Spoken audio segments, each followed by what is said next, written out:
Kumpleto na ba? Lahat meron na?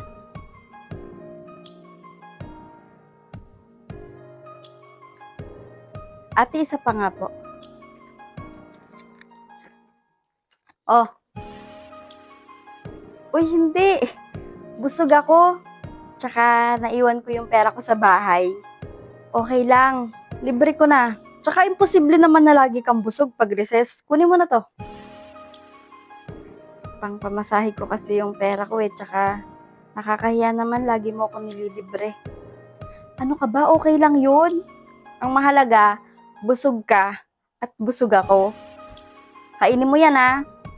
Huwag ka magpapagutom.